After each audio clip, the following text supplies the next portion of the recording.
The notification lit up my phone screen at 3:47 a.m., jolting me awake in our South Austin apartment. A text from Jake, sent from Paris, where he was supposedly filming content for a luxury hotel partnership. My heart fluttered with excitement, thinking he was sharing some romantic midnight moment from the City of Light.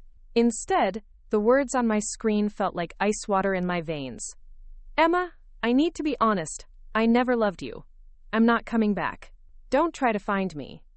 Before we jump back in, tell us where you're tuning in from, and if this story touches you, make sure you're subscribed, because tomorrow, I've saved something extra special for you. I stared at the message, my mind refusing to process what I was reading. Jake Collins, the man I'd been planning to marry in 6 months, the travel influencer who'd swept me off my feet at South by Southwest 2 years ago with stories of adventure and dreams of exploring the world together, had just ended our relationship via text from another continent.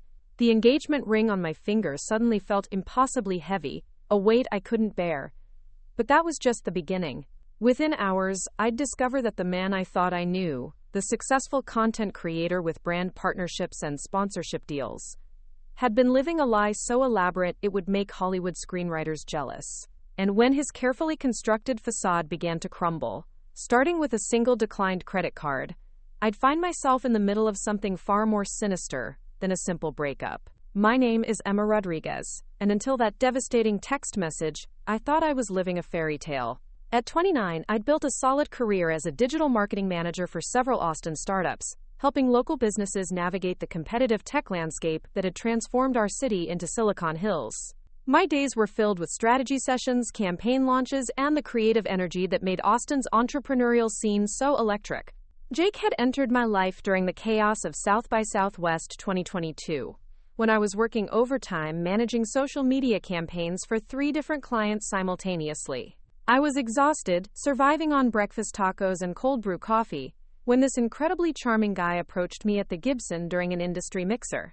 Tall, with sun-bleached hair and eyes that crinkled when he smiled, he looked like he'd stepped out of a travel magazine, which, as it turned out, wasn't far from the truth. You look like you could use a break from whatever's keeping you glued to that phone, he'd said, gesturing to my device where I was frantically responding to client messages about their South by Southwest activations. Unfortunately, my clients disagree, I'd replied, but something about his easy confidence made me look up from my screen. That's when Jake told me about his work as a travel content creator, how he built a following of over 200,000 people across Instagram and YouTube by documenting his adventures around the world. He showed me videos from recent trips to Iceland, Morocco, and Japan, each one professionally shot and edited with the kind of production value that spoke of serious brand partnerships and sponsorship deals.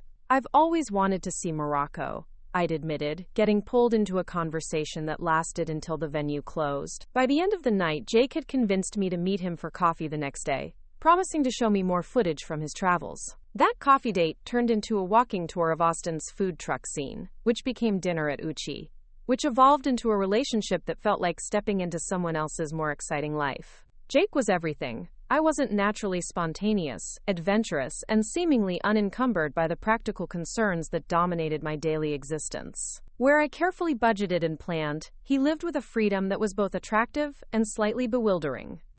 Our first few months together were a whirlwind of weekend trips to San Antonio and Houston, surprise picnics at Zilker Park, and evenings spent editing his travel content in my apartment.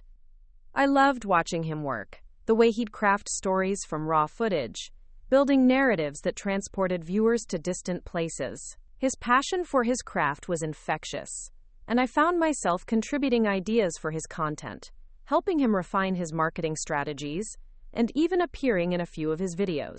"You're amazing at this," he'd tell me, as I helped him optimize his posting schedule or suggested hashtag strategies.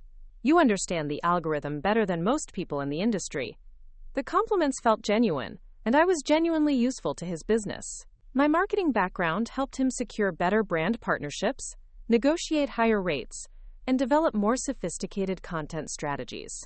Within 6 months, his follower count had grown to nearly 300,000, and the collaboration requests were pouring in. Jake's success felt like our success. When brands started flying him to exotic locations for partnership content, I celebrated each opportunity as if it were my own achievement. the Maldives resort collaboration that paid for his new camera equipment, the European Rail Company partnership that funded a month-long journey through 7 countries, the Australian Tourism Board deal that resulted in some of his most popular content ever. "I couldn't do any of this without you," he'd say, pulling me close in our apartment after returning from each trip. "You're the reason this is all working." I believed him completely. My analytical mind, which served me well in digital marketing, helped him understand his audience demographics, optimize his content for different platforms, and build sustainable revenue streams beyond just brand partnerships. Together, we were building something bigger than either of us could create alone. The proposal came exactly 18 months after we met, during what Jake called a practice run for future content at Lady Bird Lake.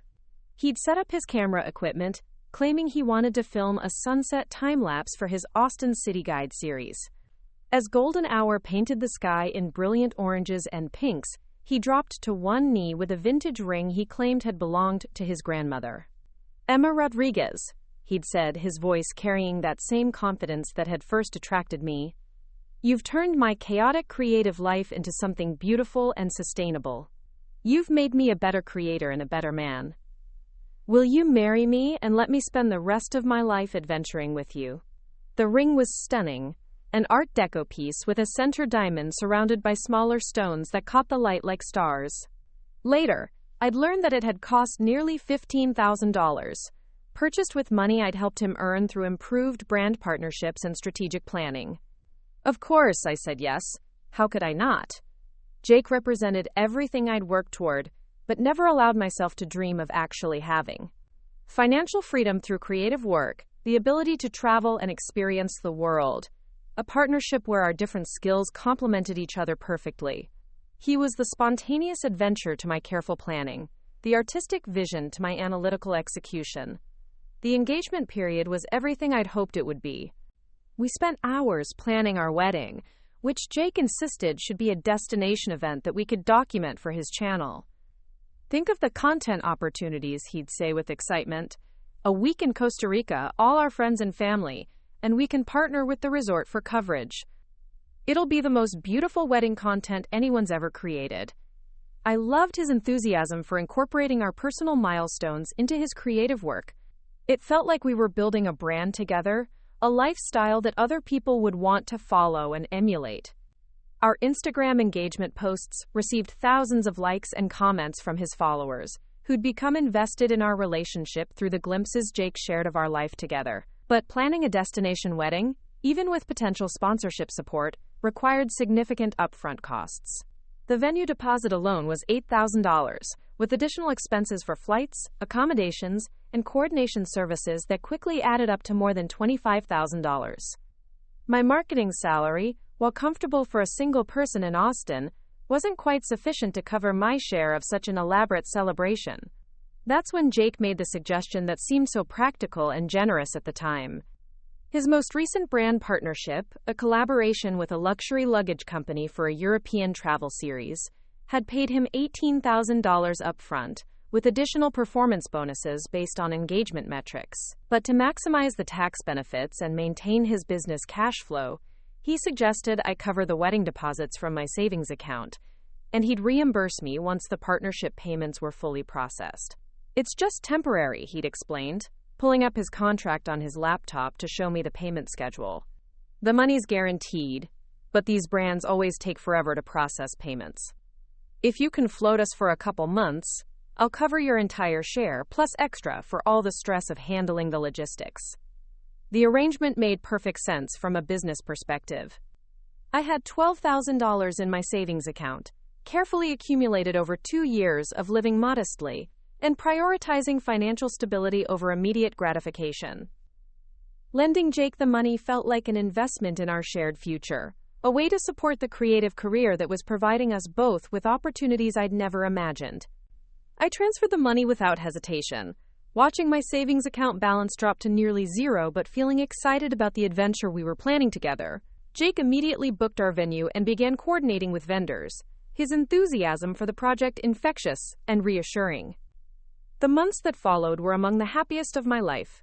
Jake's content creation business continued to flourish, with new partnerships and collaboration opportunities arriving regularly. He'd FaceTime me from incredible locations around the world, sharing behind-the-scenes moments from his shoots and making me feel included in adventures I couldn't physically attend due to my work commitments. Next year, he'd promised during calls from Santorini or Bali or wherever his latest partnership had taken him, "Once we're married and the business is even more established, you'll come with me on everything. We'll build content around couples travel, luxury experiences for two, all of it." I believed every word.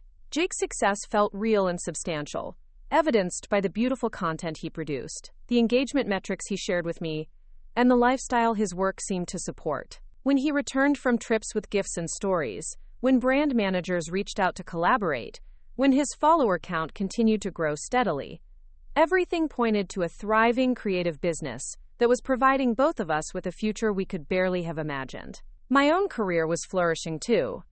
The marketing strategies I'd developed for Jake had proven so effective that several Austin startups had begun requesting similar services. I'd started taking on freelance clients in addition to my full-time job, specializing in influencer partnership strategies and social media optimization for lifestyle brands. The additional income was helping me rebuild my savings while also contributing to our shared expenses. "You're becoming quite the influencer marketing expert," Maya Chen, my best friend and fellow marketing professional, observed during one of our regular coffee dates at Radio/East. "These strategies you've developed for Jake are seriously impressive. Have you considered making this your primary focus?"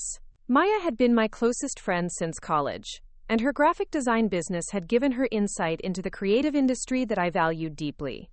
She'd watched Jake's career development with interest, often contributing design elements for his content and helping with visual branding for his various partnerships. "I think about it sometimes," I'd admitted, "but Jake's business is so demanding right now.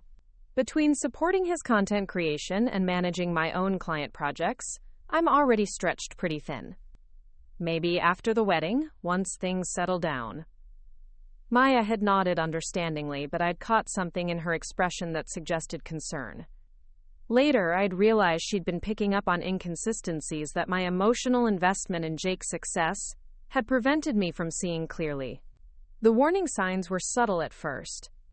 Jake's travel schedule became increasingly unpredictable, with last-minute opportunities that required immediate departures and extended absences. What had once been carefully planned partnerships with clear timelines became urgent requests that pulled him away from Austin with little notice. "The industry moves so fast," he'd explain, when I expressed frustration about our disrupted plans.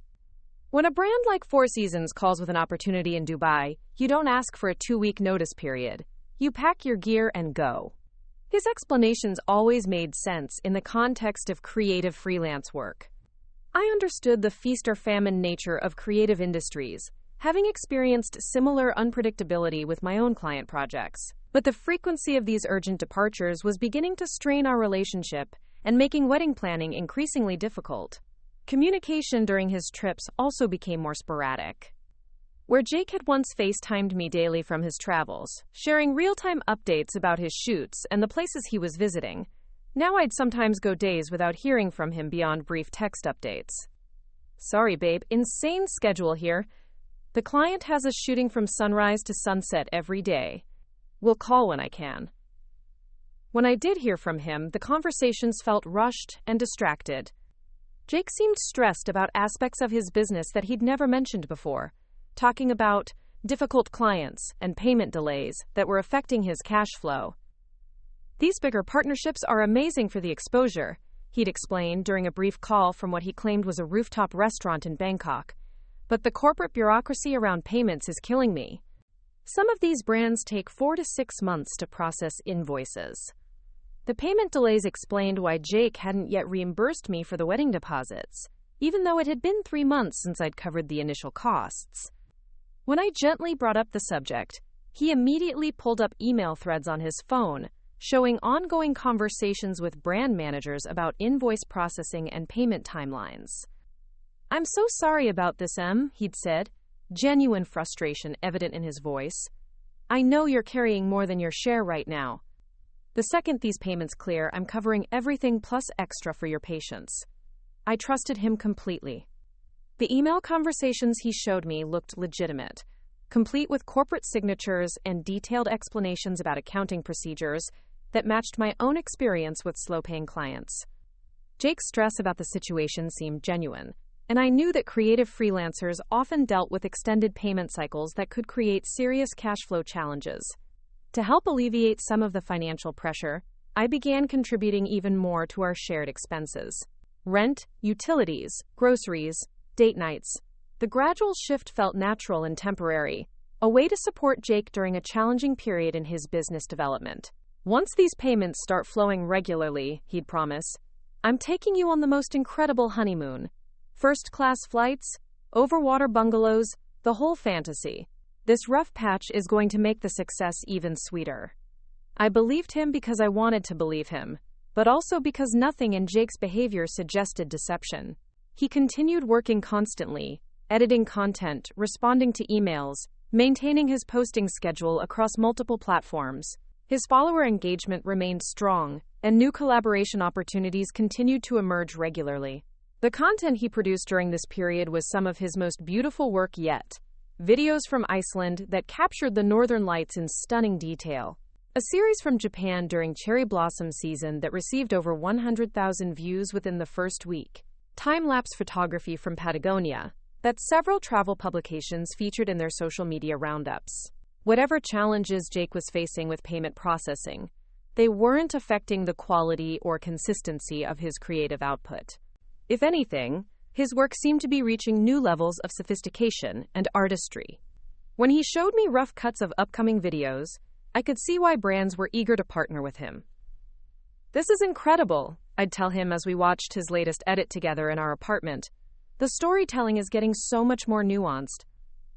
You're really hitting your stride creatively. Jake would beam at the praise, pulling me closer on our couch as we watched his work on his laptop screen. I couldn't do this without you, Em. Your feedback and support make all the difference. Once this business really takes off, you're quitting that corporate marketing job, and we're building this empire together. The vision he painted was intoxicating. Financial freedom through creative work. The ability to travel together. Building a lifestyle brand that would inspire other couples to pursue their dreams. Everything I'd been working toward professionally, combined with the personal happiness I'd found with Jake, seemed within reach. 3 weeks before Jake left for Paris, we had dinner at Uchi to celebrate what he called a major breakthrough in his business development. He'd been selected for an exclusive partnership with a luxury hotel chain that would take him to Paris, Milan, and Barcelona over a month-long period. The partnership fee was substantial enough to resolve all his payment delays and provide a foundation for even bigger opportunities. This is it, Em, he'd said over our shared tasting menu, his excitement palpable. This partnership is going to change everything. After this trip, we'll have the financial stability to plan our future exactly how we want it. He'd shown me the contract on his phone, a professional document with letterhead from a hotel company I recognized from high-end travel publications. The terms included a base fee plus performance bonuses that could total nearly $50,000 for the month-long collaboration. $50,000? I'd repeated, hardly believing the number. Just for 1 month of content, Jake had confirmed. And this is just the beginning. They're talking about a year-long ambassador program, if this initial partnership goes well. We're talking about 6-figure annual income just from this one relationship. The celebration dinner felt like a turning point, confirmation that all the challenges and sacrifices of the past few months had been worthwhile. Jake's persistence and talent were finally being recognized at the level they deserved, and our future together looked brighter than ever. That night, as we walked home through downtown Austin, Jake stopped in front of the Capitol building and pulled me into his arms. "Thank you for believing in me," he'd said softly. "For supporting this crazy dream even when the path wasn't clear. Everything that happens from here forward, we're building it together."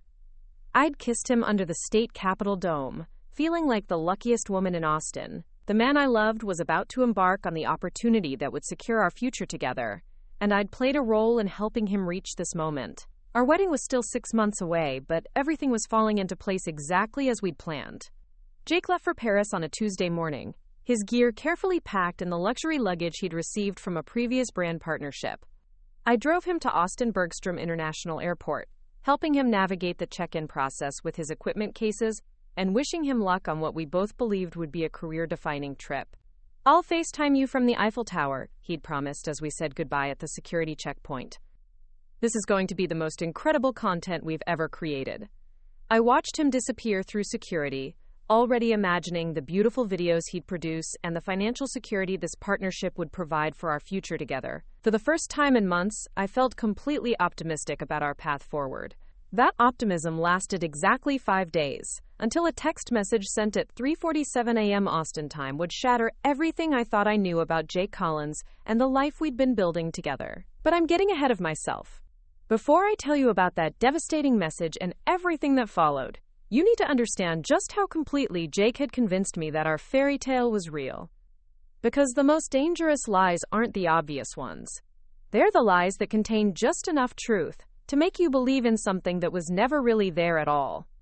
I spent the first hour after receiving Jake's text in complete denial, staring at the words on my phone screen until they blurred together. This had to be some kind of mistake. Maybe his phone had been hacked, or perhaps he was having some sort of breakdown from work stress. The Jake who had kissed me goodbye at the airport 5 days ago couldn't possibly be the same person who had just demolished our entire relationship with a few callous sentences sent from another continent. My hands shook as I tried calling him, but each attempt went straight to voicemail. His cheerful recorded message, promising to get back to everyone soon because he was probably off creating amazing content somewhere incredible, now felt like mockery. I sent text after text, each one more desperate than the last. "Jake, please call me. I don't understand what's happening. Is this really how you want to end things? After everything we've built together? At least give me the chance to talk to you before you make this decision." No responses came. It was as if Jake Collins had simply vanished from existence, leaving behind only that brutal message and 2 years of shared memories that now felt like elaborate fiction. By sunrise, I was pacing around our apartment, looking for any clue that might explain this sudden abandonment. Preparing and narrating this story took us a lot of time, so if you are enjoying it, subscribe to our channel. It means a lot to us. Now back to the story. Everything in our space told the story of a couple building a future together. Wedding planning binders sat on our dining table, filled with vendor contracts and timeline spreadsheets. Jake's camera equipment occupied one corner of our living room, expensive gear that he claimed was essential for his business success. Photos from our travels together covered our refrigerator, documenting adventures to San Antonio, Houston, and that magical weekend in Santa Fe where we talked about eventually buying a second home in the mountains. How could someone walk away from all of this via text message? More importantly, how could Jake abandon a business partnership that was supposedly about to generate six-figure income? None of it made sense, unless there were aspects of our relationship that I'd been blind to completely. Around 7 in the morning, I called Maya, knowing she'd be awake and preparing for her early client meetings at her design studio. "Emma?" Her voice was groggy but immediately concerned. "What's wrong? You sound terrible." "Jake broke up with me," I managed to say, the words feeling surreal as they left my mouth. "Via text. From Paris. He said he never loved me." Silence stretched between us for several seconds before Maya responded. "I'm coming over. Don't do anything until I get there." "Maya, you have that big presentation today with the tech startup?" "I'll be fine. I just needed to tell someone. The presentation can wait. This is more important." Within 30 minutes, Maya was at my door with coffee from Radio/East and the kind of determined expression that meant she was switching into crisis management mode. She listened as I showed her Jake's message, her face growing increasingly grim as she read the words that had shattered my world. "This doesn't make sense," she said finally, setting down her coffee cup with more force than necessary. "Jake was excited about this trip, about the partnership, about your future together. People don't just flip a switch like this." "Maybe I missed something," I said, collapsing onto our couch. Maybe there were signs that he was unhappy, that he was having doubts about us. Maya shook her head firmly. "Emma, I've watched you two together for nearly 2 years. Jake wasn't just happy with you, he was dependent on you." Your marketing expertise basically built his business. Why would he walk away from that? Her observations sparked something in my mind, a question I'd been too emotionally devastated to consider. You're right, I said slowly. His business success is tied to my contributions. Why would he sabotage that, unless what? Unless he's not planning to continue the business the way we understood it.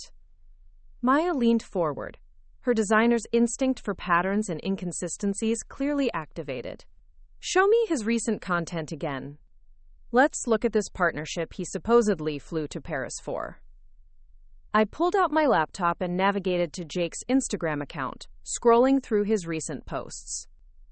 The last update had been from Austin Bergstrom Airport, a standard travel day post showing his luggage and equipment, with a caption about being excited for new adventures. Nothing since then, which wasn't unusual given his tendency to go dark during intensive shooting periods. But as Maya and I scrolled back through his recent content, we began noticing details that hadn't seemed significant before. The hotel partnership he'd shown me the contract for wasn't mentioned anywhere in his social media posts, which was unusual since Jake typically teased upcoming collaborations to build audience anticipation. The brands he'd claimed to be working with recently weren't tagged in his posts or appearing in his stories, which violated the FTC disclosure requirements that Jake was usually meticulous about following. This is weird, Maya said, pointing to a post from 3 weeks earlier that showed Jake in what appeared to be a luxury resort setting. Look at the engagement on this post compared to his others. The like count is way higher, but the comments are mostly generic stuff like great shot and fire emojis. No real engagement from his actual followers. She was right. Jake's typical posts generated comments from followers who'd been following his journey for months or years. People who asked specific questions about locations or gear, or travel tips. This post, despite its highlight count, looked like it had been artificially boosted somehow. Maybe he bought engagement to impress potential partners? I suggested, though the idea made me uncomfortable. Jake had always criticized other influencers who artificially inflated their metrics. Or maybe, Maya said carefully, the partnerships he's been talking about aren't as legitimate as we thought. The possibility hit me like cold water. If Jake's business wasn't generating the income he'd claimed, where had the money been coming from? How had he been funding his elaborate travel schedule, his expensive equipment purchases, the lifestyle he'd been documenting so meticulously? I thought about the wedding deposits I'd covered months ago, the money Jake had promised to reimburse once his partnership payments processed. I thought about how I'd gradually taken over more of our shared expenses, rationalizing it as temporary support during a challenging period in his business development. Maya, I said, my voice barely above a whisper, what if Jake's been lying about his business success? What do you mean? I mean, what if the partnerships, the income, the whole influencer career has been exaggerated or fabricated? What if I've been subsidizing a lifestyle that was never sustainable?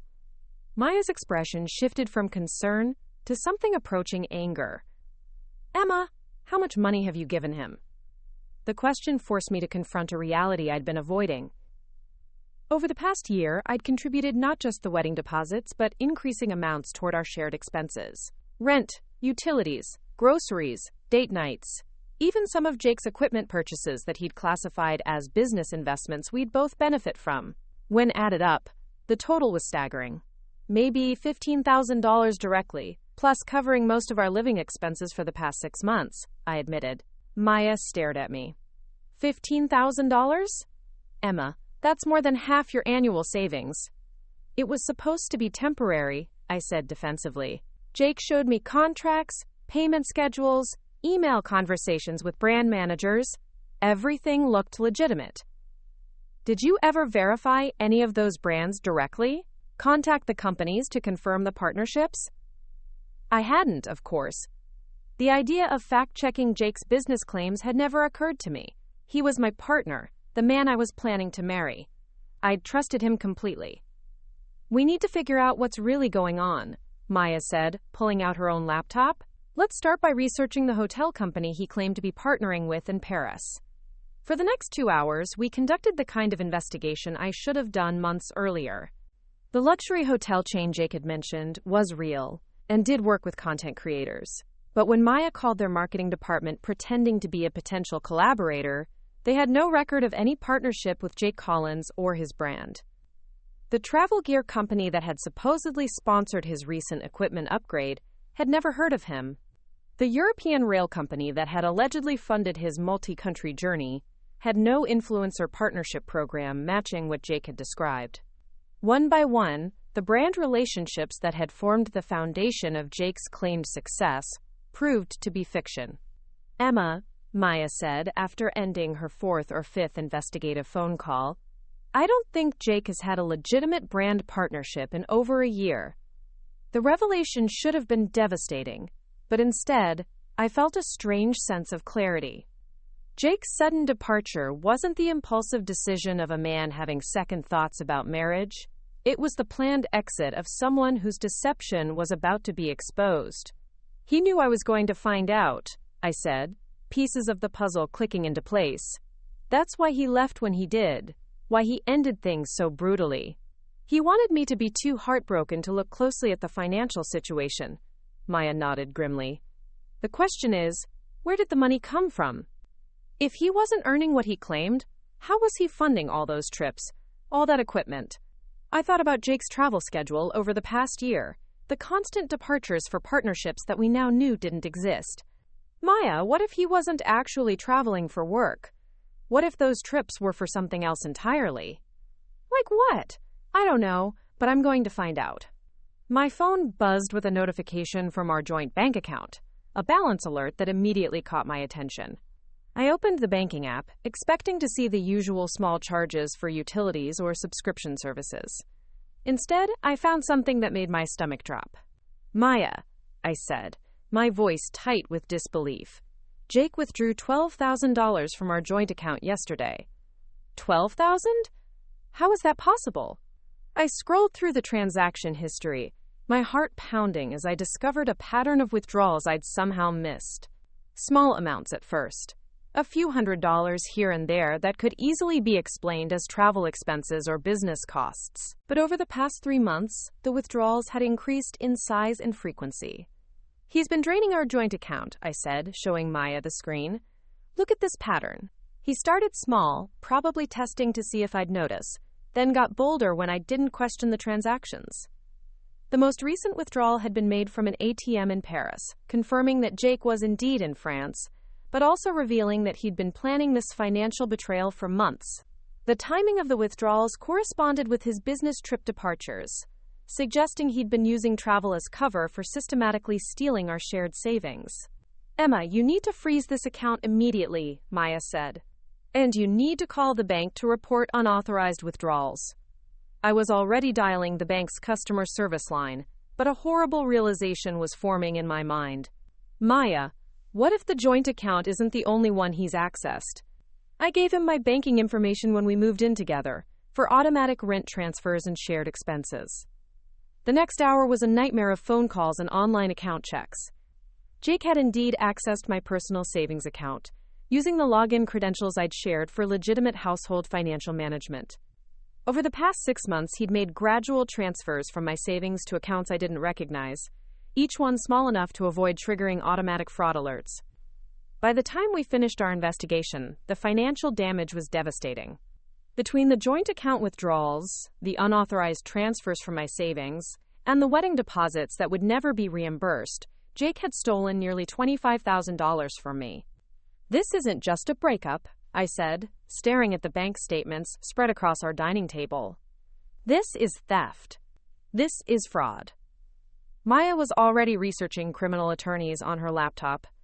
"Emma, you need legal help immediately. This isn't something you can handle alone." But before I could respond, my phone rang with a call from an unknown number with a Paris country code.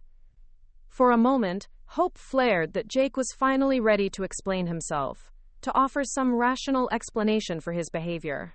Instead, a woman's voice greeted me in accented English. "Is this Emma Rodriguez?" "Yes, who is this?" "My name is Sophie Laurent. I work for the Hotel Moderne in Paris. I'm calling because we have a guest who registered under the name Jake Collins, and his credit cards have been declined." He provided your contact information as an emergency contact. The irony was so perfect it almost made me laugh. Jake had fled to Paris with my money, ended our relationship via text, and now his stolen funds weren't sufficient to cover his expenses. The credit cards he'd been using, presumably funded by the money he'd taken from our accounts, had reached their limits. I'm sorry, I told Sophie, but Jake Collins is no longer my responsibility. I suggest you contact the police if he can't pay his bill. But miss, he says you are his fiancée, that there has been some banking error that will be resolved shortly. There's no banking error, I said firmly. And I'm not his fiancée anymore. Jake Collins is a fraud, and if he can't pay his hotel bill, that's not my problem. After I hung up, Maya looked at me with something approaching admiration. That felt good, didn't it? It felt like the first honest conversation I've had about Jake in months, I admitted. My phone immediately rang again, this time showing Jake's number. My heart raced as I answered, finally ready to confront the man who had destroyed our relationship and stolen our future. Emma, thank God. Jake's voice came through the line, sounding strained and desperate. There's been a terrible mistake. My accounts are frozen, my cards aren't working, and I'm stranded here. I need you to wire me money immediately. The audacity was breathtaking. After stealing $25,000 and ending our relationship via text, Jake was calling to request financial assistance from the woman he'd just betrayed. Jake, I said, my voice steadier than I felt. I know about the money. I know about the fake partnerships, the unauthorized withdrawals, all of it. Silence stretched between us before Jake spoke again, his tone shifting to something I'd never heard before. Cold, calculating, completely devoid of the charm that had first attracted me. You don't understand the situation you're in, Emma. Those accounts, that money, it's more complicated than you realize. There are people involved who don't appreciate complications. Are you threatening me? I'm trying to protect you. Wire me $5,000 to this hotel, and we can both walk away from this cleanly. Keep digging into things you don't understand, and you might not like what you find. The threat was clear, and for the first time since receiving his text message, I felt genuinely afraid. Who was Jake Collins really? What had he been involved in during those business trips that were never really business trips? And what kind of danger had his deception put both of us in? I'm not sending you any money, Jake, and I'm reporting the theft to the police. That would be a mistake, Emma. A very serious mistake. The line went dead, leaving me staring at my phone with a mixture of anger and fear. Maya had heard enough of the conversation to understand the implication. Emma, we need to call the police right now. This isn't just about stolen money anymore. She was right, but as I reached for my phone to dial 911, a new text message appeared from Jake's number. This time, it contained only a photo, an image of our apartment building, clearly taken from the street level, with a timestamp showing it had been captured just hours ago. Jake was supposed to be stranded in Paris with declined credit cards, but someone had been watching our home this morning. Either he wasn't actually in France, or he had associates in Austin who were keeping track of my activities. Maya, I said, showing her the photo, I think we're in serious danger. But as terrifying as Jake's implied threats were, they also confirmed something important. Whatever he'd been involved in, whatever had funded his fake influencer lifestyle, it was significant enough that he was willing to threaten the woman he'd claimed to love in order to protect it. Which meant I was going to find out exactly what Jake Collins had been hiding, no matter how dangerous the truth might be. The man who had broken my heart via text from Paris was about to discover that he'd seriously underestimated the woman he'd been deceiving. I was no longer the trusting fiancé who'd subsidized his lies. I was a digital marketing professional with research skills, analytical training, and a network of contacts who could help me uncover the truth. Jake Collins had made the mistake of stealing from someone who built her career on solving complex problems and exposing hidden patterns. Now I was going to turn those skills against him, and he was going to regret ever sending that text message from Paris. The investigation was just beginning, and before it was over, I would discover that Jake's betrayal was part of something much larger and more dangerous than a simple case of relationship fraud. But I'm getting ahead of myself. First, I had to figure out how to stay safe. while unraveling a deception that had been months or possibly years in the making. And I had to do it while processing the emotional devastation of losing the man I'd thought I was going to marry. It was going to be the most challenging investigation of my life, but as I looked at Maya's determined expression and felt my own anger crystallizing into resolve, I knew I wasn't going to face it alone. Jake Collins had picked the wrong woman to betray. He was about to learn exactly how wrong he'd been. The photo of our apartment building changed everything. What had started as heartbreak over a devastating breakup text had evolved into something far more sinister. I was no longer just dealing with a cheating boyfriend who had stolen my money. I was potentially in danger from people I didn't know, involved in activities I couldn't understand, all because I'd fallen in love with a man who had been living a completely fabricated life. Maya insisted we leave my apartment immediately. If someone's watching your building, we need to get you somewhere safe while we figure out what's really going on, she said, already packing my laptop and essential documents into an overnight bag. We drove to her design studio in East Austin, a converted warehouse space that she shared with several other creative professionals. The building had security cameras and keycard access, making it safer than my residential complex. More importantly, Maya's office was equipped with high-speed internet and multiple computer monitors that would be perfect for the kind of digital investigation I was planning. Okay, Maya said, settling in at her workstation while I connected my laptop to one of her external monitors. Let's approach this systematically. If Jake's been lying about his business, we need to figure out what he's actually been doing during all those supposed work trips. I pulled up Jake's social media accounts and began creating a timeline of his travels over the past year. Each post was geotagged, showing locations from Iceland to Morocco to Japan, exactly as he'd described during our conversations. But now that I knew his claimed partnerships were fabricated, these beautiful travel photos raised new questions. Maya, look at this, I said, pointing to a series of posts from Jake's claimed trip to Morocco 3 months earlier. These photos are stunning, but notice anything odd about them? She studied the images carefully. Jake appeared in some shots, but many were landscape photography or architectural details that didn't require his presence.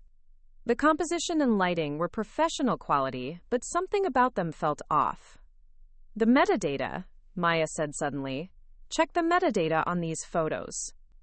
If Jake took them himself, the camera information should be consistent with his equipment. I pulled up the photo properties and immediately found something suspicious. The camera model listed in the metadata was a Canon 5D Mark IV, but Jake used a Sony mirrorless system. He'd made a point of explaining his equipment choices to me multiple times, praising Sony's innovation in the mirrorless market. He didn't take these photos, I said, the realization hitting me hard. Jake's been stealing content from other photographers and posting it as his own work. We spent the next hour reverse searching Jake's travel images through Google's image search feature. Photo after photo came back with matches to professional travel photographers, stock photography websites, and tourism board promotional materials. Jake had been curating stunning travel content, but almost none of it was original work. This is insane, Maya said, scrolling through the results of our investigation. His entire Instagram feed is basically a collage of stolen content. How did nobody notice this? Because he was smart about it, I admitted reluctantly. He never stole images from major accounts or famous photographers. These are all from smaller creators, stock sites, or promotional materials that wouldn't be widely recognized by his audience. The sophistication of Jake's content theft was actually impressive in its own disturbing way. He'd built a following of over 300,000 people, using a carefully curated selection of images that created the illusion of a jet-setting lifestyle. But he'd never actually visited most of the locations he claimed to have documented. So if Jake wasn't traveling for work, where was he going during all those trips? Maya asked. That was the question that would lead us into the darkest aspects of Jake's deception. I began cross-referencing his claimed travel dates with his actual credit card transactions, which I could access through our shared financial accounts. The pattern that emerged was disturbing. While Jake's social media showed him in exotic international locations, his credit card charges revealed a very different travel pattern. Hotel charges in Las Vegas, Miami, and Atlantic City. expenses at high-end restaurants and entertainment venues that suggested a lifestyle focused on gambling and nightlife rather than content creation. Maya, I think Jake has a gambling problem, I said, showing her the transaction patterns. Look at these charges. Multiple ATM withdrawals in casino locations, hotel stays in gambling destinations, charges at sportsbooks and racetracks. The financial evidence painted a picture of someone who had been funding a gambling addiction using money stolen from our relationship. The supposed business trips to create content for brand partnerships had actually been gambling binges in various cities across the country. But that still doesn't explain the international content, Maya pointed out. If he was gambling in Vegas, how did he get photos from Morocco? I had a theory about that too. Opening a new browser window, I began researching professional photography services and content creation agencies that catered to social media influencers. Within minutes, I found several companies that offered exactly the kind of service Jake had been using. Look at this, I said, pointing to a website called Global Content Solutions. They provide, quote, authentic travel content for influencers who can't afford to travel themselves. You pay them a monthly fee, and they send you professional photos from around the world that you can post as your own work. Maya stared at the website in disbelief. There's actually a service that helps people fake their travel experiences? Apparently so. And based on Jake's bank statements, he's been paying them $1,500 a month for the past year. The pieces were falling into place with horrifying clarity. Jake had been living a completely fabricated life, using stolen content to build a fake influencer brand while funding a gambling addiction with money he'd systematically stolen from our relationship. The supposed business success I'd been so proud to support had never existed. But if Jake was just a gambling addict with a fake social media presence, why had he threatened me? Why was someone watching my apartment? There had to be more to this story than simple theft and deception. I decided to dig deeper into Jake's financial transactions, looking for patterns that might explain the threatening phone call and surveillance photo. What I found was even more disturbing than the gambling and content theft. Hidden among the casino charges and content service payments were regular transfers to accounts I didn't recognize. Large amounts, sometimes as much as $5,000 at a time, sent to banks in countries known for their financial privacy laws. The Cayman Islands, Switzerland, Dubai. Maya, Jake wasn't just stealing my money to fund his gambling. He was laundering it through offshore accounts. Laundering it for who? That's what I'm going to find out. The offshore transfers followed a specific pattern. Jake would accumulate money from various sources, including our joint accounts, my personal savings, and what appeared to be other victims based on transaction descriptions I didn't recognize. He'd then consolidate these funds and transfer them internationally in amounts just below the reporting thresholds that would trigger automatic government oversight. Emma, this is way bigger than relationship fraud, Maya said, her voice tight with concern. If Jake's involved in money laundering, we're talking about organized crime. That would explain why someone's watching your apartment. She was right, and the implications were terrifying. I hadn't just been supporting a fake influencer lifestyle. I'd been unknowingly funding criminal activity that could put both of us in serious danger. My phone buzzed with a text from another unknown number. Stop looking into things that don't concern you. Final warning. Maya and I stared at each other across her studio space. Someone was monitoring my activities closely enough to know that I was investigating Jake's financial dealings. The surveillance wasn't just about recovering stolen money anymore. It was about protecting a criminal operation that extended far beyond my failed relationship. We need professional help, Maya said firmly. This isn't something we can handle alone.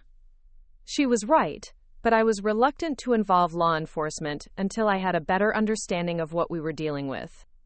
If Jake was connected to organized crime, going to the police prematurely could put us in even greater danger. Let me try something first, I said, opening a new browser window and navigating to LinkedIn. During my career in digital marketing, I'd worked with clients in the financial services industry and had connections who specialized in fraud investigation and cybersecurity. One name immediately came to mind. Robert Martinez, a former FBI agent who now ran a private investigation firm specializing in financial crimes. I'd met Robert during a conference on digital marketing for financial services. where he'd given a presentation on how criminals used social media to facilitate fraud schemes. His expertise in both traditional investigation techniques and modern digital forensics made him the perfect person to help us understand what Jake had been involved in. I sent Robert a message through LinkedIn, explaining that I needed consultation on a potential financial fraud case and was willing to pay his standard rates for emergency consultation. Within an hour, he'd responded with his phone number and availability for a secure video call that evening. While we waited for the scheduled call with Robert, Maya and I continued our investigation, focusing on trying to identify Jake's criminal associates. The offshore transfers provided some clues, but we needed more specific information about the people behind the accounts Jake had been sending money to. That's when I remembered something that might be crucial. Several months earlier, Jake had received a phone call that had clearly made him nervous. I'd been in the kitchen making dinner when his phone rang, and I'd heard him answer with unusual formality. "Yes, Mr. Volkov, I understand," he'd said. "The next transfer will be completed by Friday." At the time, I'd assumed it was a conversation with a brand manager or business contact. Jake had explained it away as a discussion with an international client about payment schedules. But now, in the context of offshore money transfers and criminal activity, that conversation took on much darker implications. "Maya, Jake mentioned someone named Volkov during a phone call months ago. Do you think that could be connected to the offshore accounts?" We began researching variations of the name Volkov in connection with financial crimes, money laundering, and organized crime. What we found was deeply disturbing. Viktor Volkov was a name that appeared in multiple international law enforcement reports related to money laundering operations that moved funds from the United States to Eastern European criminal organizations. The reports were public records from congressional hearings on international financial crimes, and they painted a picture of a sophisticated operation that used unwitting accomplices to move money across borders. "Emma, I think Jake wasn't just gambling with your money. I think he was working for this Volkov person, using your relationship as cover for a money laundering operation." The realization hit me like a physical blow.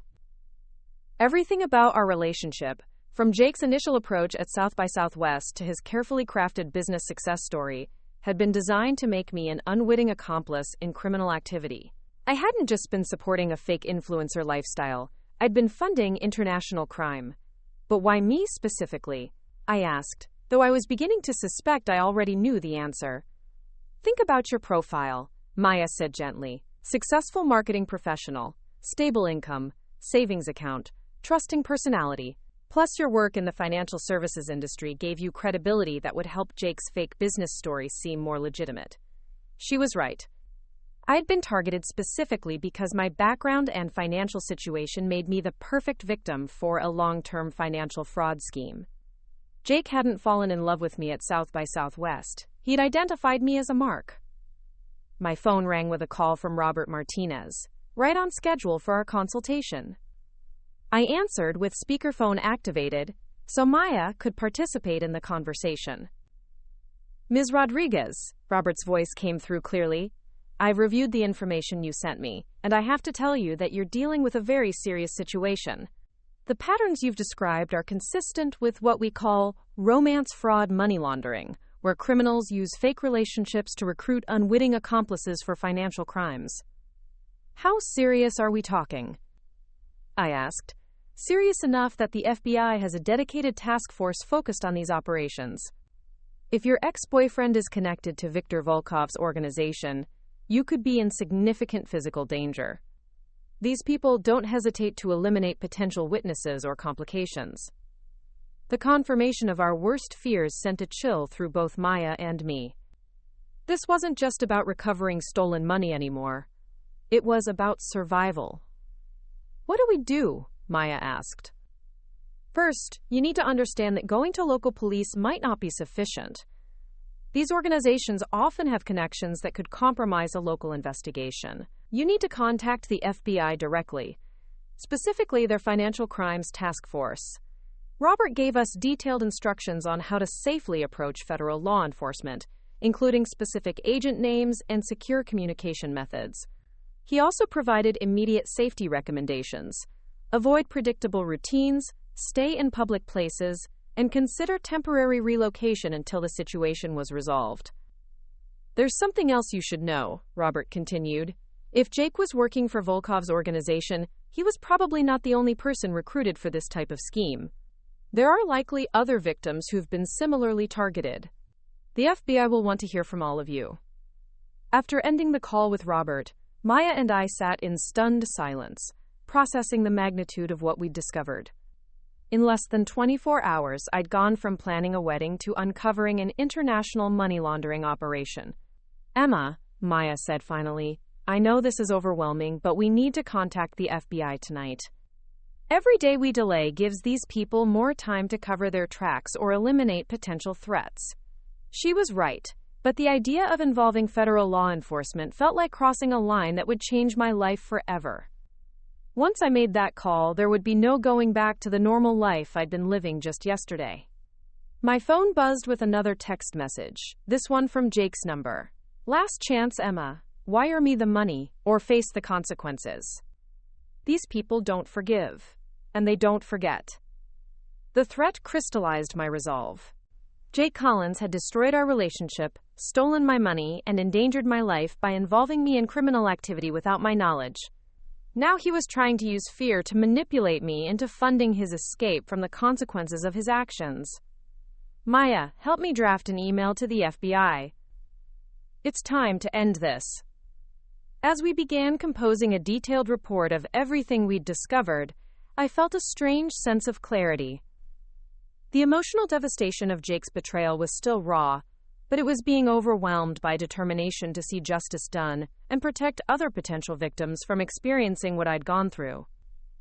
Jake Collins had picked the wrong woman to betray. He'd underestimated my analytical skills, my support network, and my willingness to fight back when threatened.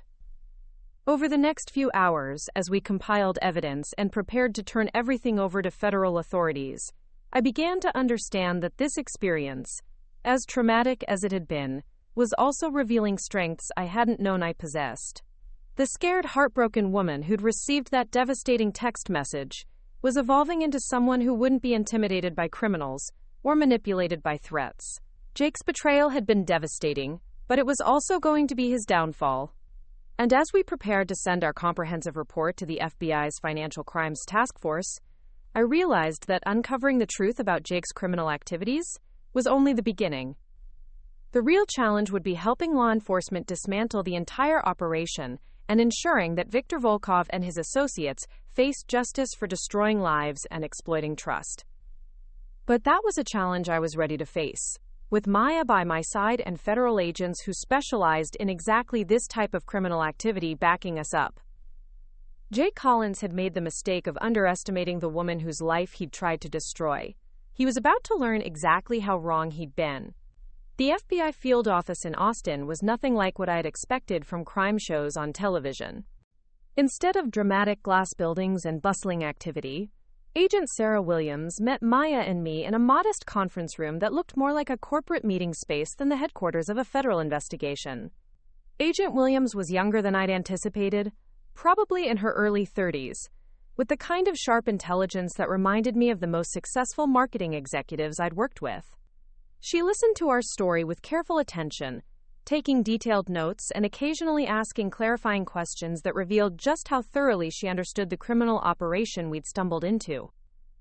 Ms. Rodriguez, she said after we'd finished our initial briefing, what you've uncovered is extremely valuable. We've been tracking Viktor Volkov's money laundering network for over 2 years, but we've struggled to identify the individual operators he uses to move funds domestically. Your ex-boyfriend appears to be exactly the kind of asset we've been looking for. She opened a thick file folder and spread several photographs across the conference table. Do you recognize any of these individuals? The photos showed men and women of various ages, all appearing to be ordinary professionals or business people. None of them looked familiar until Agent Williams placed a photo that made my heart skip. It was Jake, but not as I'd ever seen him. He was dressed in an expensive suit, standing next to a man with distinctive silver hair and cold eyes who radiated the kind of authority that suggested serious wealth and power. That's Viktor Volkov, Agent Williams explained. This photo was taken at a private event in Miami 6 months ago. We've been trying to identify the people in Volkov's inner circle, and your information has helped us understand how he recruits domestic operators. Jake never mentioned meeting anyone like this, I said, studying the photo more carefully. In the image, Jake looked different somehow. More confident, more calculating, completely unlike the charming but slightly insecure travel influencer I'd fallen in love with. That's because Mr. Collins was living multiple identities, Agent Williams continued. The struggling influencer persona he presented to you was carefully crafted to make you sympathetic and willing to provide financial support. The man in this photo is someone else, entirely someone who's been moving money for Volkov's organization for at least 3 years. She pulled out another document, a detailed financial analysis that tracked money flows through various accounts connected to Jake's operation. The scope was staggering. Over the past 3 years, Jake had moved nearly $2 million through the laundering network, using relationships with at least 6 different women to facilitate the transfers. 6 women? Maya asked, her voice tight with anger. Emma wasn't his only victim? Unfortunately, no. Romance fraud operations typically involve multiple simultaneous relationships. Each victim serves a different purpose in the money laundering process, and the criminals maintain detailed psychological profiles to determine how to best manipulate each person. Agent Williams showed us files on the other victims, and the pattern was depressingly consistent. Successful professional women in their late 20s or early 30s, all with stable incomes and substantial savings. A software engineer in Seattle, a nurse practitioner in Denver, a real estate agent in Phoenix, a teacher in Nashville, and a graphic designer in Portland. These women all thought they were in exclusive relationships with Jake? I asked. Based on our preliminary interviews, yes. He maintained separate social media accounts, different versions of his background story, even different names in some cases. To the nurse in Denver, he was Jacob Taylor, a freelance photographer. To the teacher in Nashville, he was J.C. Morrison, a travel blogger. The systematic nature of Jake's deception was breathtaking in its cruelty. Each of us had believed we were supporting the man we loved during a difficult period in his career, never realizing we were funding criminal activity while being emotionally manipulated by someone who viewed us as nothing more than financial resources. How much money did he steal from all of us combined? Maya asked. Agent Williams consulted her notes. Approximately $400,000 over 3 years. The money was funneled through various accounts before being transferred to offshore holdings controlled by Volkov's organization. $400,000. The number represented not just theft, but the systematic destruction of 6 women's financial security and emotional well-being. Jake hadn't just broken my heart and stolen my savings. He'd been running a sophisticated criminal enterprise that had devastated multiple lives. What happens now? I asked. Now we set a trap, Agent Williams replied. Jake's currently stranded in Paris with declined credit cards, exactly as you described. He's desperate, which makes him vulnerable. We're going to use his desperation to bring down the entire network. The plan Agent Williams outlined was more complex than anything I could have imagined. Instead of simply arresting Jake when he returned to the United States, the FBI wanted to use him to identify other operators in Volkov's network and gather evidence about the organization's structure and methods. Jake's been trying to contact you because he needs money to escape Paris and return to the U.S., Agent Williams explained. We want you to respond to his requests, but under our direction and with full protection. If we can convince him that you're willing to help, he might reveal information about Volkov's operation that we couldn't obtain any other way. The idea of communicating with Jake again, even under FBI supervision, made me physically ill. But Agent Williams was persuasive about the potential impact. Ms. Rodriguez, your cooperation could help us shut down an operation that's stolen millions of dollars from victims across the country. More importantly, it could prevent future victims from experiencing what you've gone through. Maya squeezed my hand under the conference table, offering silent support for whatever decision I made. But the choice was already clear in my mind. Jake had destroyed my trust, stolen my money, and put my safety at risk. Now I had the opportunity to ensure he faced justice while protecting other women from becoming his victims. What would I have to do? Agent Williams explained that I would send carefully scripted messages to Jake, designed to make him believe I was willing to provide financial assistance in exchange for explanations about our relationship. The FBI would monitor all communications and provide complete protection throughout the process. The goal is to get him talking about his other activities, his associates, and especially his relationship with Viktor Volkov. If he believes you're sympathetic and willing to help, he might reveal information that would be crucial to our investigation. We spent the next 3 hours developing a communication strategy and safety protocols. The FBI installed monitoring software on my phone and provided me with a secure device for emergency communication with Agent Williams' team. They also arranged for protective surveillance of both Maya and me, ensuring our safety while the operation was ongoing. That evening, under FBI supervision, I sent Jake a carefully crafted message, designed to appear like emotional capitulation. Jake, I don't understand what happened between us, but I can't just leave you stranded in Paris. I know you're scared and desperate. Maybe we can work through this together, if you're honest with me about what's really going on. His response came within minutes, and the relief in his message was palpable. Emma, thank God. I know I hurt you, and I know you have questions. There are things about my life that I couldn't tell you before. Things that put you in danger just by knowing them. If you can help me get home, I'll explain everything. Over the next week, I maintained regular communication with Jake, while Agent Williams' team analyzed every message for intelligence value. Gradually, Jake began revealing details about his criminal activities, apparently believing that honesty was his only chance of securing my continued support. He admitted to the gambling addiction, describing it as a weakness that had made him vulnerable to recruitment by Volkov's organization. He revealed that the offshore money transfers were part of a larger operation that moved funds from various criminal activities, including drug trafficking, human smuggling, and cybercrime.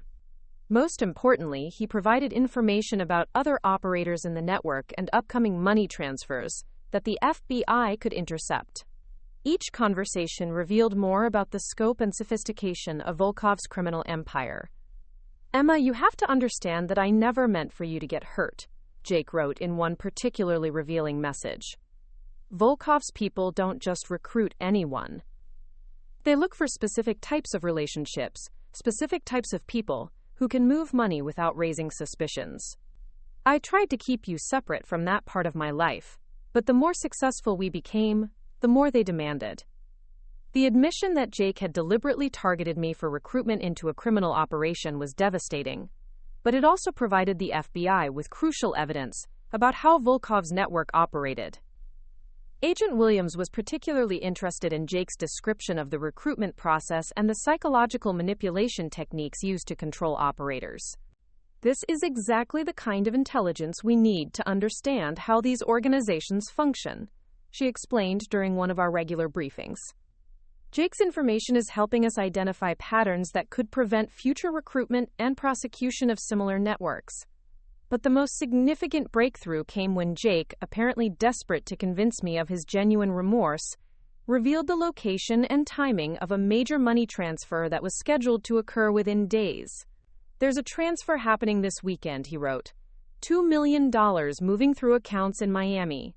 If Volkov's people find out I've been compromised, they'll eliminate everyone connected to the operation, including you. That's why I need to get back and handle this carefully. Agent Williams immediately coordinated with FBI teams in Miami to monitor the transfer Jake had described. If they could intercept the money and arrest the people handling the transaction, it would be a major blow to Volkov's organization. The Miami operation unfolded exactly as Jake had described. On Saturday morning, agents arrested 3 individuals attempting to transfer $2.3 million through accounts connected to Volkov's network. The arrested individuals immediately began cooperating with federal authorities, providing information about additional operations in other cities. Ms. Rodriguez, Agent Williams called to inform me of the operation's success. Your cooperation has been instrumental in the biggest breakthrough we've had in this investigation. We've not only intercepted significant funds, but we've identified over a dozen additional operators in Volkov's network. But the success in Miami also meant that Jake's usefulness as a source of information was coming to an end. It was time to bring him back to the United States to face justice for his crimes. The FBI arranged for Jake's return through coordination with French authorities, who had been monitoring his activities in Paris. When his flight landed at Austin Bergstrom International Airport on a Tuesday evening, federal agents were waiting to take him into custody. I watched from a secure location as Agent Williams' team arrested Jake in the airport terminal. Even from a distance, I could see that his confident demeanor had completely collapsed. The charming influencer who had swept me off my feet at South by Southwest, the manipulative criminal who had stolen from 6 women across the country, looked broken and defeated as handcuffs were placed around his wrists. "How do you feel?" Maya asked as we watched Jake being led away by federal agents. "Empty," I admitted. Not satisfied, not vindicated, just empty. This man destroyed so much trust, so many lives, and for what? Money that he gambled away or sent to criminals who viewed him as nothing more than a useful tool. But even as I processed the emotional complexity of seeing Jake arrested, I knew that this was only the beginning of the justice process. Over the coming months, there would be trials, testimony, and the slow work of rebuilding the financial and emotional damage he had caused. Agent Williams approached us as the arrest team prepared to transport Jake to federal detention. "Ms. Rodriguez, Mr. Collins will be facing charges of wire fraud, money laundering, and conspiracy to commit racketeering. Based on the evidence we've gathered, he's looking at significant prison time. More importantly, his cooperation has helped us build cases against Viktor Volkov and at least 15 other members of his organization." The scope of the investigation that had grown from my heartbreak was staggering. What had started as a devastating breakup text had evolved into a federal case that would dismantle an international criminal network and potentially recover millions of dollars for victims across multiple countries. "What happens to the money Jake stole from us?" I asked. "Asset forfeiture proceedings will recover everything we can trace, and victim restitution will be part of his sentencing. You won't get everything back immediately, but the financial recovery process has already begun." As we left the airport that evening, I felt a complex mixture of closure and uncertainty. Jake Collins was in federal custody, facing justice for his crimes. The criminal network he'd been part of was being systematically dismantled. Other victims were being identified and would receive support for their recovery. But the emotional damage of being systematically deceived and manipulated by someone I'd loved would take much longer to heal. Trust, once broken so completely, wouldn't be easily rebuilt. Maya drove us back to her studio, where I'd been staying during the investigation. As Austin's skyline appeared in the distance, I reflected on how much my life had changed in just 2 weeks. The woman who had received that devastating text from Paris had discovered reservoirs of strength and determination she hadn't known existed. "Emma," Maya said as we pulled into her studio's parking lot, "I know this has been traumatic, but I'm proud of how you handled everything. A lot of people would have just tried to move on and forget about it. I couldn't let him destroy other women's lives the way he destroyed mine," I replied. "If my heartbreak could prevent someone else from going through this, then maybe some good came from the whole nightmare." That night, as I lay in Maya's guest room processing everything that had happened, I received a final message from Agent Williams. "Ms. Rodriguez, I wanted you to know that Viktor Volkov was arrested in Dubai this morning. The information you helped us gather was crucial in building the international case against him. You should be proud of your courage in coming forward and seeing this through to the end." Viktor Volkov, the man whose criminal network had destroyed so many lives, was finally facing justice. Jake Collins was in federal custody, awaiting trial for his role in the operation. The other victims were being contacted and would receive support for their recovery. The fairy tale relationship I'd thought I was building with Jake Collins had been revealed as an elaborate criminal conspiracy. But in fighting back against his betrayal, I discovered something more valuable than any romantic fantasy. I'd found the strength to stand up for myself and others, to demand justice when faced with injustice, and to transform devastating heartbreak into meaningful action. Jake's text from Paris had been meant to destroy me, to leave me too broken to investigate his criminal activities. Instead, it had awakened a determination that would ultimately bring down the entire network he'd been part of. As I finally drifted off to sleep, I realized that while Jake Collins had taken my money and broken my heart, he'd also inadvertently given me something precious. The knowledge that I was stronger than I'd ever imagined. and that even the most devastating betrayals could be transformed into opportunities for justice and growth.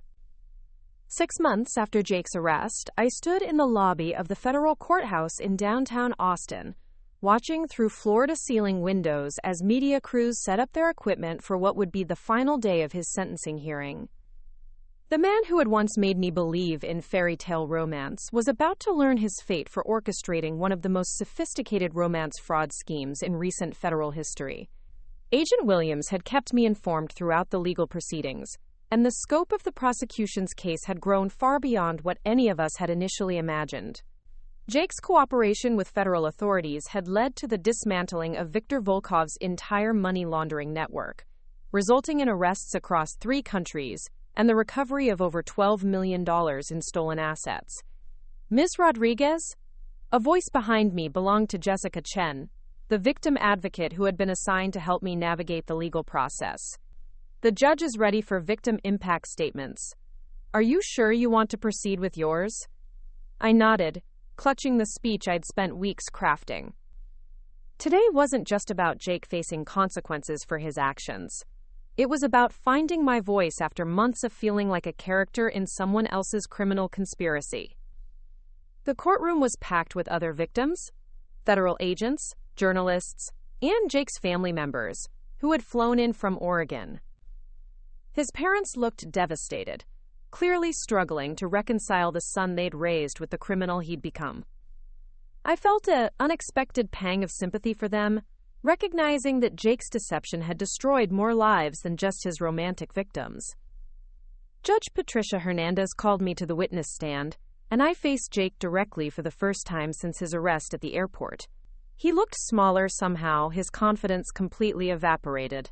The expensive clothes had been replaced by an orange jumpsuit, his carefully styled hair was unkempt, and his eyes held the hollow expression of someone who had finally run out of lies to tell. Mr. Collins, I began, my voice steadier than I'd expected. You didn't just steal my money or break my heart. You stole my ability to trust, my sense of security, and nearly 2 years of my life that I spent believing in a future that never existed. But more than that, you turned me into an unwilling accomplice in crimes that hurt people I'll never meet, in countries I may never visit. I paused, looking at the other victims in the courtroom. Sarah from Seattle, Jennifer from Denver, Maria from Phoenix, Lisa from Nashville, and Ashley from Portland, all successful, intelligent women who had fallen for the same carefully crafted persona that had captured my heart at South by Southwest. The worst part isn't the financial loss, though that was devastating. The worst part is that you made me question my own judgment about everything. You made me doubt my ability to recognize truth from lies, genuine emotion from manipulation, real love from calculated performance. That kind of psychological damage takes much longer to heal than a depleted bank account. Jake's shoulders sagged as I spoke, but I couldn't tell if his reaction was genuine remorse or simply the weight of facing consequences he'd always managed to avoid before. However, I continued, I want you to know that your betrayal also revealed strengths I didn't know I possessed. When you sent that text from Paris, you expected me to collapse and retreat. Instead, I investigated. When you threatened me, you expected me to be intimidated. Instead, I fought back. When you tried to escape justice, you discovered that the woman whose trust you'd exploited was also capable of helping federal agents dismantle the entire criminal network you'd been part of. The victim impact statements took most of the morning, each woman sharing her story of manipulation and betrayal, while Jake sat motionless at the defendant's table. The pattern was depressingly consistent across all our experiences, but so was our collective resilience in the aftermath. When Judge Hernandez announced Jake's sentence, the number was satisfying in its finality: 15 years in federal prison, with the possibility of parole after 12 years. Additionally, he was ordered to pay full restitution to all victims, totaling nearly $400,000, plus court costs and fines that would essentially guarantee his financial ruin for decades to come. Mr. Collins, Judge Hernandez said as she imposed the sentence, you have demonstrated a callous disregard for the emotional and financial well-being of women who trusted you with their hearts and their futures. Your crimes were not impulsive acts of desperation, but calculated exploitation that destroyed the lives of multiple victims while funding international criminal activity. The sentence I'm imposing reflects both the severity of your actions and the need to protect future victims from similar schemes. As court officers prepared to escort Jake back to detention, he turned toward the victim seating area and made eye contact with me for several seconds. I searched his expression for any sign of the man I'd once loved, any trace of genuine remorse or authentic emotion. What I saw instead was emptiness, as if the charming persona he'd maintained for years had finally been completely discarded, leaving behind someone I didn't recognize at all. Outside the courthouse, Agent Williams approached me with news about the broader investigation that had grown from our case. Ms. Rodriguez, I wanted you to know that Victor Volkov was sentenced to 25 years in federal prison this morning. The international cooperation your case generated has resulted in the prosecution of 37 individuals across 6 countries. We estimate that your decision to come forward and cooperate with our investigation prevented millions of dollars in additional fraud and protected countless potential victims. The magnitude of the impact was difficult to process. What had started as my personal heartbreak had evolved into an international law enforcement success that would protect people I'd never meet from experiencing similar betrayals. There's something else, Agent Williams continued. The Department of Justice is interested in having you speak at training conferences for federal agents who investigate romance fraud cases. Your insights into the psychological manipulation techniques these criminals use could help law enforcement better understand and prosecute similar cases in the future. The invitation to share my experience with federal agents felt like an opportunity to transform my trauma into something meaningful and protective. Over the past months, I discovered that helping other victims and contributing to the investigation had provided more healing than any amount of therapy or self-care. I'd be honored to participate, I told Agent Williams. If my experience can help agents better protect future victims, then something good will have come from this entire nightmare. Maya had been waiting for me outside the courthouse, and we drove to Radio/East for coffee and decompression after the emotional intensity of the sentencing hearing. The cafe had become our regular meeting place during the legal proceedings, a familiar environment where we could process the ongoing developments in relative peace. How does it feel? Maya asked as we settled into our usual corner table. Seeing him sentenced, knowing that phase of your life is officially over? Surreal, I admitted. For months, my life revolved around court dates, FBI interviews, and legal proceedings. Now that it's finished, I'm not sure what normal life is supposed to look like. The truth was that the legal conclusion of Jake's case marked the beginning of a different kind of recovery process. The financial restitution would eventually restore most of what he'd stolen, and the criminal prosecution had provided a sense of justice that helped with emotional closure. But rebuilding my ability to trust, especially in romantic relationships, would be a much longer journey. Have you thought about what you want to do professionally? Maya asked. I know the FBI consulting opportunity is exciting, but what about your regular career? During the months of legal proceedings, I'd been on extended leave from my marketing position, using the time to process everything that had happened while contributing to the federal investigation. My employer had been incredibly supportive, holding my position open and even connecting me with their legal team when questions arose about my unwitting involvement in criminal activity. But the experience had also fundamentally changed my perspective on what kind of work felt meaningful and important. Helping to dismantle Jake's criminal network had shown me the impact that analytical skills and determination could have on protecting vulnerable people from exploitation. I've been thinking about transitioning into fraud prevention, I told Maya. There are consulting firms that specialize in helping financial institutions and law enforcement agencies identify and prevent romance fraud schemes. My experience as a victim, combined with my marketing background and the insights I've gained from working with federal agents, could be valuable in that field. Maya's face lit up with enthusiasm. Emma, that's brilliant. You'd be helping prevent other women from going through what you experienced, while building a career around skills you've already proven you're exceptional at. She was right. The investigation that had consumed my life for the past 6 months had revealed analytical and investigative capabilities that I'd never fully utilized in traditional marketing roles. The federal agents I'd worked with had consistently praised my ability to identify patterns, synthesize complex information, and understand the psychological dynamics that made certain people vulnerable to financial fraud. There's a firm in Dallas that specializes in exactly this kind of work, I continued. Financial Crimes Prevention Solutions. They help banks develop screening protocols for romance fraud, train customer service representatives to recognize warning signs, and work with law enforcement on complex cases. They've offered me a position as a senior consultant. The opportunity represented more than just a career change.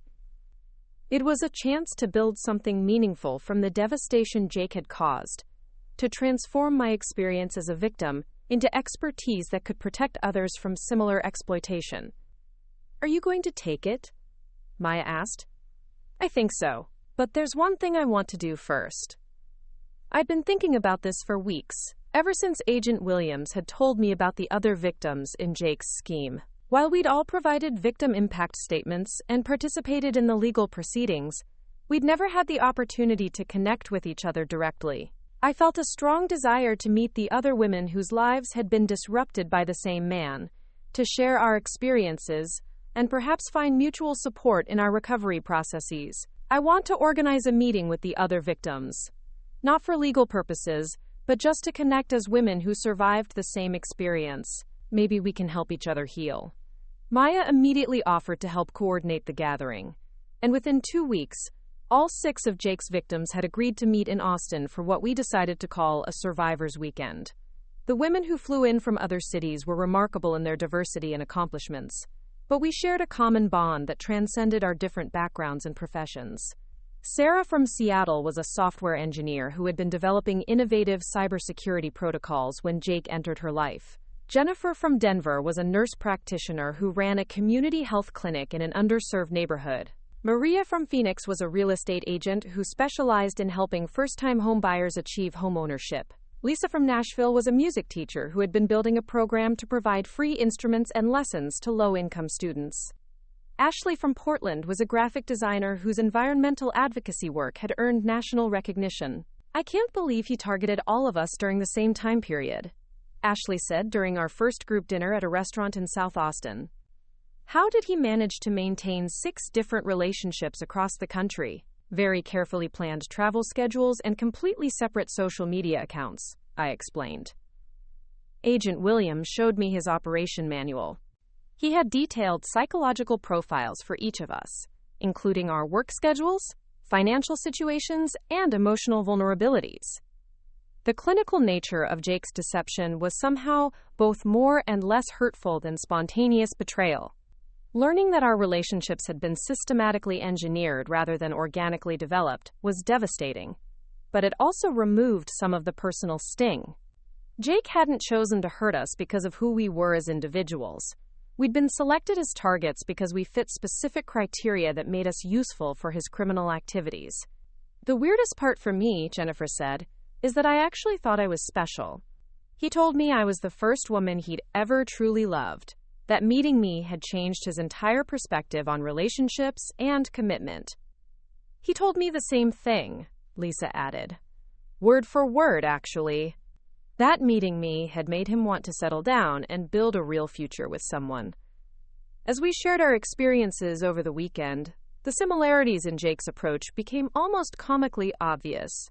He'd used the same romantic gestures, the same personal anecdotes, even the same fake childhood stories with each of us. The man I thought was my unique soulmate had actually been reading from a script designed to create the illusion of intimate connection. But more importantly, our conversations revealed the incredible strength and resilience that each woman had demonstrated in her recovery process. Sarah had used her cybersecurity expertise to help the FBI trace Jake's digital activities. Jennifer had identified other romance fraud victims in her community and connected them with support resources. Maria had developed educational materials about financial fraud for her real estate clients. Lisa had written a song about her experience that she performed at fraud prevention awareness events. Ashley had created a graphic design campaign for a nonprofit that supported fraud victims. We all turned our trauma into action, I observed during our final group meal. Jake thought he was destroying our lives, but instead he accidentally connected 6 women who are now making the world safer for potential victims. The Survivors Weekend became the foundation for an ongoing support network that extended far beyond our shared experience with Jake Collins. We began collaborating on fraud prevention initiatives, supporting each other's professional projects, and maintaining regular communication that evolved from crisis response into genuine friendship. When I started my new position with Financial Crimes Prevention Solutions in Dallas, I brought insights not just from my own experience, but from all 6 women who had survived Jake's scheme. Our collective knowledge about the psychological manipulation techniques used by romance fraudsters became the foundation for training programs that banks and law enforcement agencies across the country began implementing. The work was challenging but deeply satisfying in ways my previous marketing career had never been. Instead of selling products or services, I was protecting vulnerable people from exploitation. Instead of analyzing consumer behavior for commercial purposes, I was identifying patterns that could prevent financial and emotional devastation. My first major project involved developing screening protocols for a national bank that had seen a significant increase in romance fraud cases among their customers.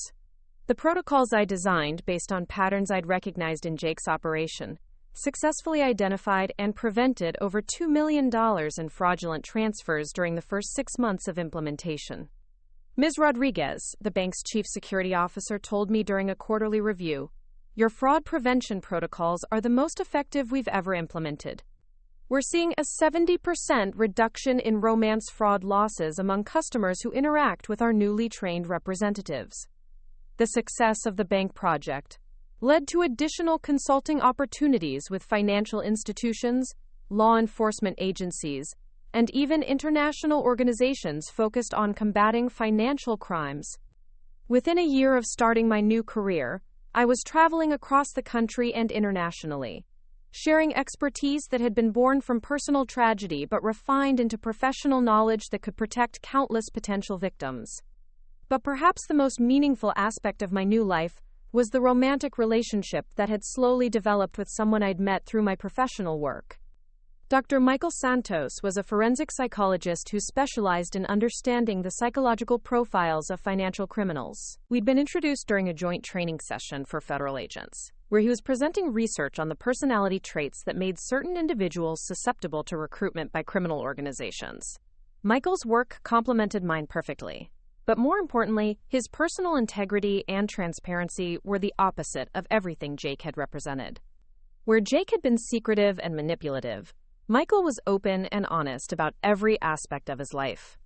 Where Jake had crafted elaborate lies about his professional success, Michael's accomplishments were genuine and verifiable. Where Jake had exploited my trust for criminal purposes, Michael respected my boundaries and supported my healing process without trying to rush or control it. "Emma," Michael said during a quiet dinner at his apartment in Dallas, about 18 months after we'd started dating, "I know trust is complicated for you after everything you experienced. I want you to know that I'm committed to earning and maintaining your trust every single day, for as long as you'll let me." The relationship with Michael felt fundamentally different from what I'd experienced with Jake, but not just because Michael was honest where Jake had been deceptive. I was different too. The woman who had fallen for Jake's elaborate facade had been trusting to the point of naivete, willing to overlook inconsistencies, because she wanted to believe in the fairy tale he was presenting.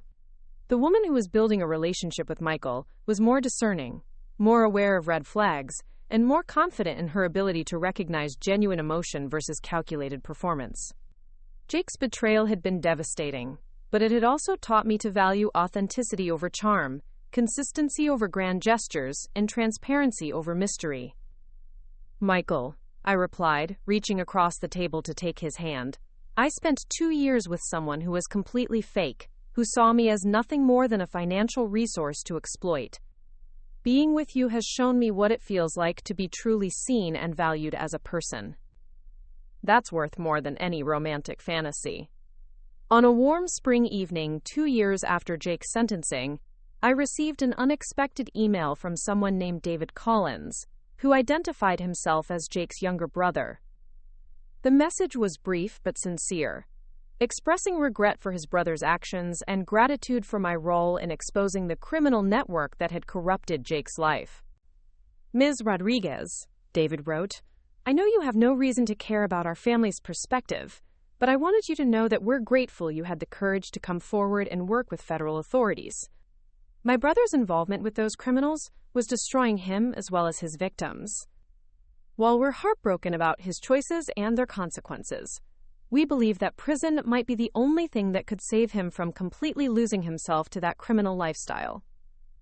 The email included information about Jake's adjustment to prison life and his participation in rehabilitation programs focused on gambling addiction and psychological counseling. According to David, Jake had been attending sessions regularly and had expressed genuine remorse for his actions, though David acknowledged that his brother's remorse might be too little and too late to matter to his victims. I found myself surprisingly moved by David's message, not because I felt any sympathy for Jake, but because it reminded me that criminal behavior creates ripple effects that extend far beyond the immediate victims. Jake's parents, his brother, his childhood friends had all been forced to reconcile their memories of someone they'd loved with the reality of his criminal actions.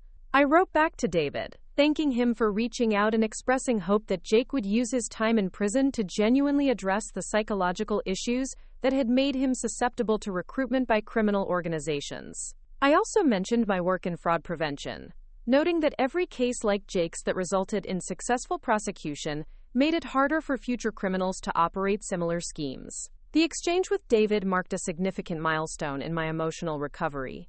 For the first time since receiving that devastating text from Paris, I felt genuinely at peace with everything that had happened. Jake's betrayal had been traumatic and devastating, but it had also led to professional fulfillment, meaningful relationships, and the knowledge that my experience was helping protect other potential victims. 3 years after Jake's arrest, I was invited to speak at the Federal Bureau of Investigation's annual conference on financial crimes. The audience included agents from across the country, as well as international law enforcement representatives and private sector fraud prevention specialists. Ladies and gentlemen, I began my presentation. I'm here not as an expert in criminology or psychology, but as someone who lived through one of the most sophisticated romance fraud schemes ever prosecuted in federal court. My experience taught me that the most dangerous lies aren't the obvious ones. They're the lies that contain just enough truth to make you believe in something that was never really there at all. The presentation covered everything I'd learned about the psychological manipulation techniques used by romance fraudsters, the patterns that potential victims and their support networks should watch for, and the importance of creating systems that made it easier for victims to come forward without shame or blame. The most important thing I want to leave you with, I concluded, is that victims of romance fraud are not weak or foolish. We're typically successful, intelligent people who were systematically targeted because of our strengths, not our weaknesses. The criminals who perpetrate these schemes are sophisticated predators who study human psychology and exploit our capacity for love and trust.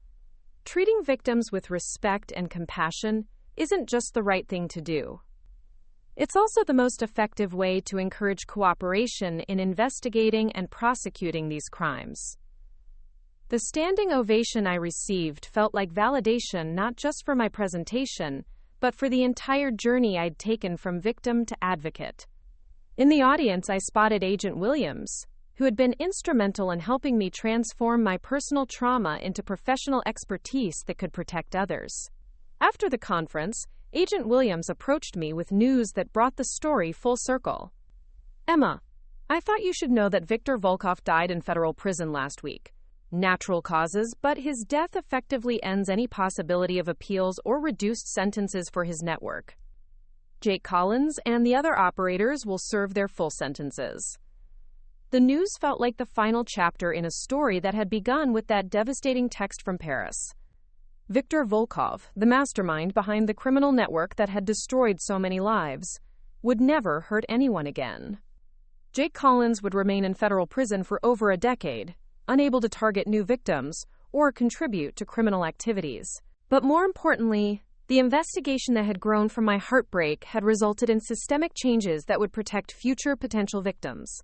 Banks had implemented new screening protocols, law enforcement agencies had developed better training programs, and international cooperation on romance fraud cases had been significantly enhanced. That evening, I called Maya from my hotel room to share the news about Volkov's death and reflect on how far we'd both traveled since that morning when she'd found me devastated by Jake's text message.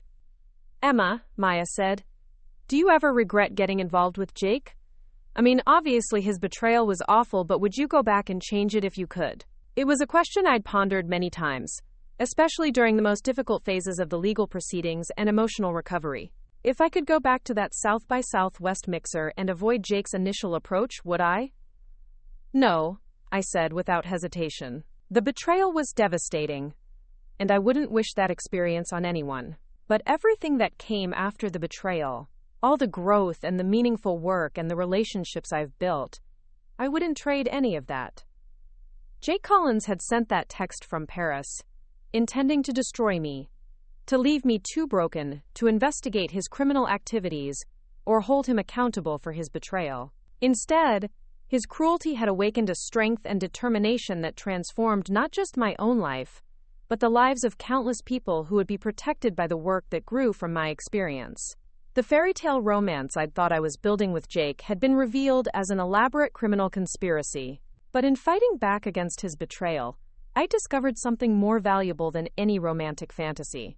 I'd found my true calling in work that protected vulnerable people from exploitation, built genuine relationships based on authenticity and mutual respect, and transformed personal trauma into professional expertise that could prevent similar tragedies. As I prepared for sleep that night, I reflected on the incredible journey that had begun with those brutal words sent from Paris. I never loved you. Jake had meant those words to end my story, to reduce me to just another victim of his sophisticated criminal scheme.